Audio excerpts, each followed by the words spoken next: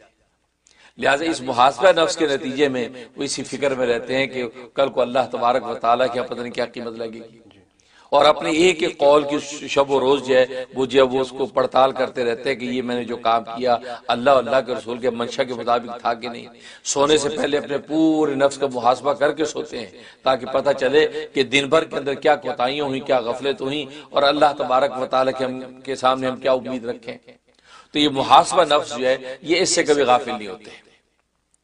اور تیسرا اس کے اندر یہ وصف یہ ہے کہ یہ طول عمل کو ترک کر دیتے ہیں، لمبی لمبی امیدیں نہیں باندھتے، یہاں تک کہ یہ اپنے ذاتی بڑے بڑے مکان نہیں بناتے، کیونکہ یہ سوچتے کہ ہمیں اگلے سانس کی بھی توقع نہیں ہے کہ اگلا سانس بھی آئے گا یا نہیں، یا جو سانس ہم نے اندر کھینچا تھا وہ سانس باہر نکلے گا یا نہیں۔ یعنی اس قدر یہ اپنی جو آخرت کا تصور باندھے رکھتے ہیں کہ وہ یہ کہتے ہیں کہ بس یہ کچا پکا گھر کوٹھا ہو جس میں سر ڈھانپ لے انسان، اور خارجی جو انسان قدرتی آفات سے محفوظ رہے، اور بس اللہ تبارک و تعالیٰ کی بات میں لگا رہے۔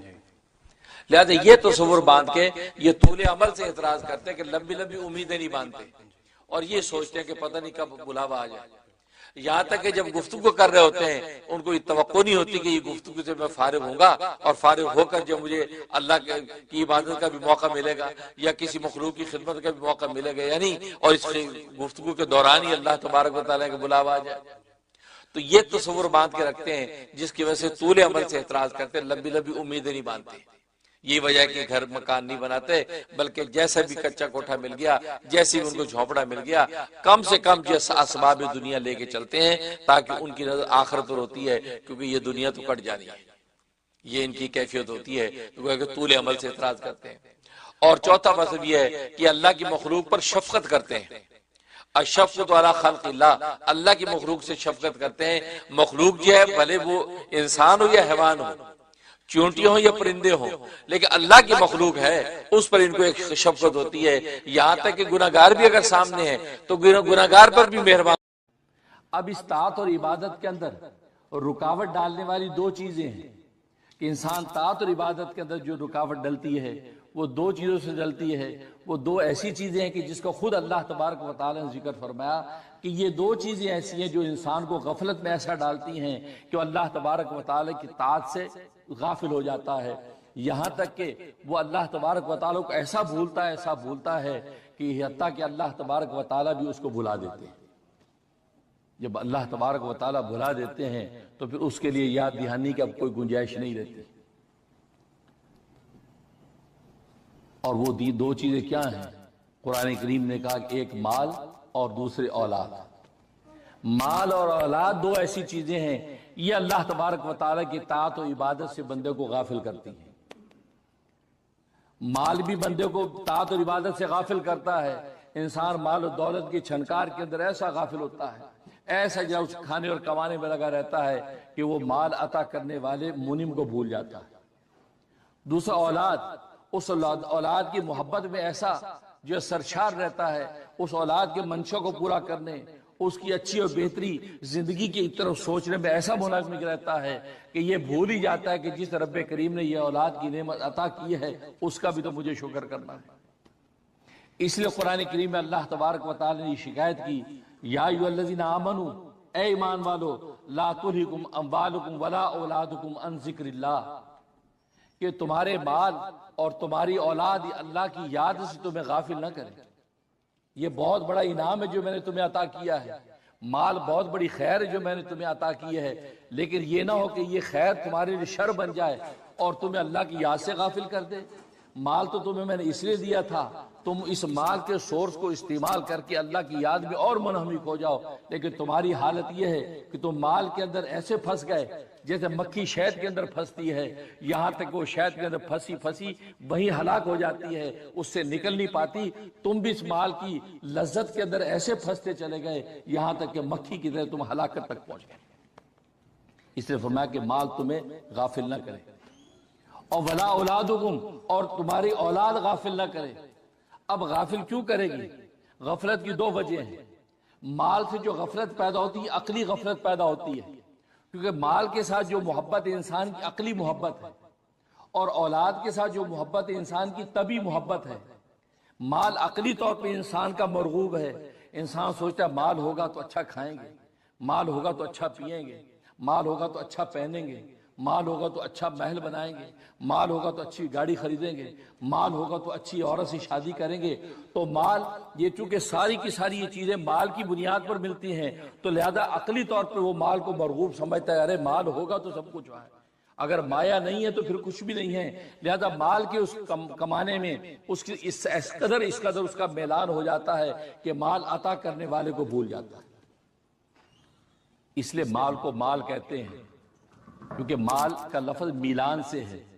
میلان کا مطلب یہ ہے کہ انسان کی طبیعت ادھر مائل ہوتی ہے، اور مال ایک ایسی چیز ہے کہ اس کی طرف انسان کی طبیعت مائل ہوتی ہے، انسان کی طبیعت کا میلان اس کی طرف رہتا ہے۔ لہذا ہر وقت انسان مال پر نگاہ رکھتا ہے کہ میری پروموشن کیسے ہو سکتی ہے تاکہ مال بڑھے گا، مجھے اگلا عہدہ کیسے مل سکتا ہے تاکہ مال بڑھے گا، مجھے وہ سیٹ کیسے مل سکتی ہے، ایک سائن پر مجھے چیک ملے، وہ تو گویا کہ مال اس کے دماغ میں گھومتا ہے۔ تو مال کے اندر میلان ہے، انسان کی طبیعت ادھر مائل ہوتی ہے، اس میلان کی وجہ سے انسان مال کی طرف جھکاؤ کرتا ہے۔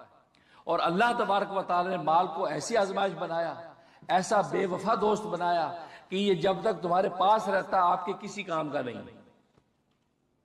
آپ کے $100 جیب میں ہے کسی کام کے نہیں ہیں، جب تک یہ نکل کے کسی دوسرے کی جیب میں جا کے آپ سے بے وفائی نہیں کریں گے اس وقت تک آپ کو نفع ہی نہیں دے سکتے۔ آپ جیب میں $100 لے کے یہ 2 روٹیاں دینا، ہاں جی پیسے، یار پیسے روٹی دو، یار پیسے دو، اسی پر جھگڑا ہوگا۔ روٹی اس وقت آپ ہاتھ میں نہیں آئے گی جب تک اس